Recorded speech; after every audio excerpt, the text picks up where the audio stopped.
नमस्कार मित्रांनो, जय अहिल्या जय मल्हार. तर परभणी मतदारसंघाचा विकास या दृष्टिकोनातून प्रचंड बहुमताने महादेव जानकर साहेबांना निवडून आणा. परभणी मतदारसंघातील आजचे खासदार जाधव साहेब यांनी 10 वर्षात परभणी मतदारसंघ अविकसित ठेवला. कृषी क्षेत्रात दळणवळण, रस्ते, तरुण युवक व युवतींना बेरोजगार देण्यास भारतात परभणी मतदारसंघाचा शेवटचा नंबर लागतो.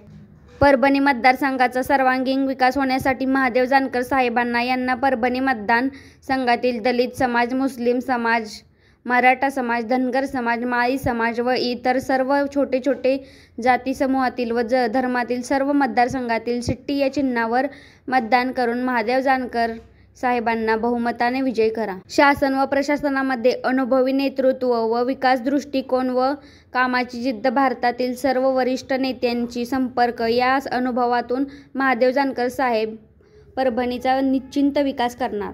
परभणी मतदारसंघाचा विकास करण्यासाठी परभणीकरांना चांगली संधी आली आहे. या संधीचा फायदा घेण्यासाठी जातीचे समीकरण तसेच धर्माचे समीकरण या सर्व परिस्थितीला व विचाराला बाजूला सारून शिट्टी या चिन्हाला दिनांक 26 एप्रिल 2024 रोजी या चिन्हाचे बटन दाबून लाखो या संख्येने महादेव जानकर साहेबांना निवडून आणा आणि परभणीचा विकास परभणीच्या मतदाराच्या हातात आहे. तसेच परभणीच्या मतदारसंघातील जनतेला योग्य वाटत असेल तर हा व्हिडिओ जास्तीत जास्त मतदारापर्यंत शेअर करा. तर व्हिडिओ कसा वाटला कमेंटमध्ये नक्की सांगा. व्हिडिओ आवडला असेल तर लाईक, शेअर, सबस्क्राईब करा. धन्यवाद. जय अहिल्या जय मल्हार.